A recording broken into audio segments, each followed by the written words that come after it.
আসসালামু আলাইকুম গাইস। দেখেন, এগুলো হচ্ছে লবস্টার। সমুদ্রের গভীরে দেখা যায়। আবার অনেক সমুদ্র আছে যেখানে জোয়ার ভাটা হয়। তো জোয়ার ভাটার ফলে পানি যখন শুকিয়ে যায় তখন কোরাল, অর্থাৎ যে পাথর, যেটাকে আমরা জীবন্ত পাথর বলি, সেই কোরালের মধ্যে এই মাছগুলো ঢুকে থাকে। দেখেন, এই কত বড় একটা কোরাল মাছ, লাল কোরাল। এটাও দেখা যায় পানি শুকিয়েছিল এবং অল্প একটু পানিতে এটা ওখানে রয়ে যায়, থেকে যায়। এই দেখেন কোরাল কিভাবে পানি, অর্থাৎ পানির যে অর্থাৎ ঝিরঝির করে পানি নামে, সেখানে তারা এখানে পানি খাওয়ার জন্য বা পানির সাথে এরা এই কোরালের মধ্যে অর্থাৎ পাথরের ভিতরে এরকম ঢুকে থাকে। এই দেখেন, এই একটা মাছ দেখেন। তো এটাও ছোট কোরালের একটা জাত। এটা ধরবে না বসে ছেড়ে দিচ্ছে। এই দেখেন, এই হচ্ছে একটা শামুক। দেখেন কত সুন্দর। এই শামুক দিয়ে বিভিন্ন সামগ্রী তৈরি করে আসলে। দেখেন, এই শামুক সাথে দেখা যাচ্ছে ঝিনুকের মতো অনেকটা লাগে। এই দেখেন কাঁকড়াগুলো আসলে চমৎকার। এই সকল কাঁকড়া সমুদ্রেই দেখা যায় সচরাচর। আসলে আমরা অন্য জায়গায় নদী বা খালে দেখি না। দেখেন কত সুন্দর একদম কাঁকড়াগুলো। দেখেন, এই একটা হচ্ছে ইল ফিশ বলে এটাকে, অর্থাৎ এটা বাইং মাছের একটা প্রজাতি। দেখেন কত বড় দেখেন।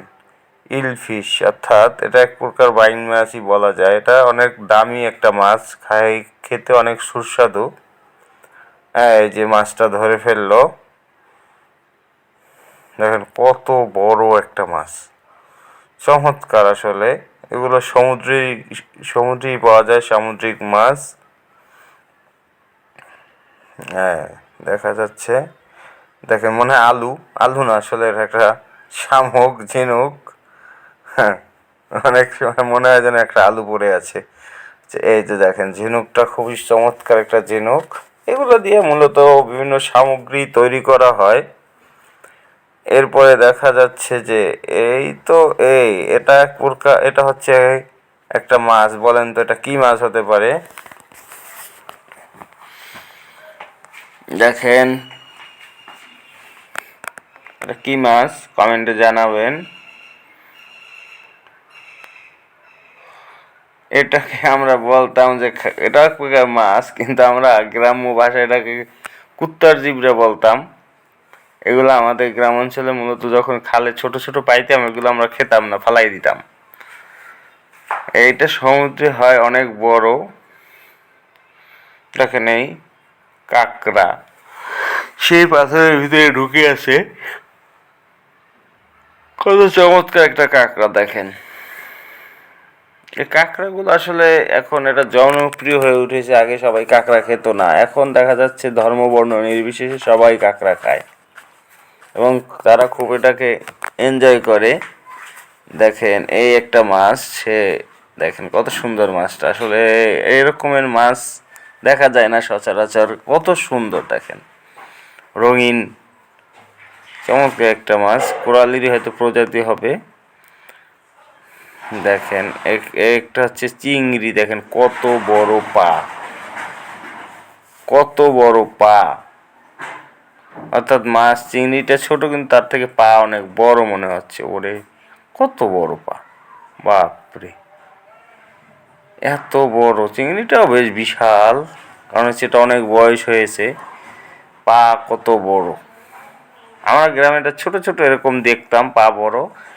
দেখেন, এই কাঁকড়া হাঁটতেছে। পানি শুকিয়ে যাওয়ার ফলে আসলে এগুলো দেখা যাচ্ছে শ্যাওলা। এই দেখেন চিংড়ি, এটা হচ্ছে কাঁকড়া। দেখেন কাঁকড়াটা ধরতেছে, চমৎকার একটা কাঁকড়া। দেখেন কতগুলো কাঁকড়া। দেখেন এক জায়গায় যারা আশ্রয় নিতে পারি টেনে যাওয়ার ফলে। দেখেন কতগুলো কাঁকড়া টেনে টেনে বের করতেছে কাঁকড়াগুলো। দেখেন এটা কি হতে পারে দেখি আমরা। এটা ঝিনুক মতো দেখা যাচ্ছে, ঝিনুকই এক প্রকারের। হ্যাঁ, সুন্দর, অনেক সুন্দর একটা ঝিনুক, ঠোঙ্গাকৃতির। এটা হচ্ছে শামুক। বাহ, চমৎকার। এটাও হচ্ছে একটা ঝিনুক, ওই যে ঠোঙ্গাকৃতির ঝিনুক এটা। কি সুন্দর, চমৎকার। এই মাছগুলো ধরতে একটু কঠিন হয়ে যাবে। দৌড়াচ্ছে, ধরে ফেললো। দেখেন চমৎকার মাছ অনেকগুলো। মনে হচ্ছে অ্যাকুরিয়ামের মধ্যে আসলে তারা সাঁতার কাটতেছিল। আসলে এটা অ্যাকুরিয়াম না, এটা মূলত সমুদ্রের পানি যে শুকিয়ে গেলে সেখানে দেখা যাচ্ছে বিভিন্ন পানি জমে থাকে, সেখানে এই মাছগুলো থাকে। কত বড় দেখেন।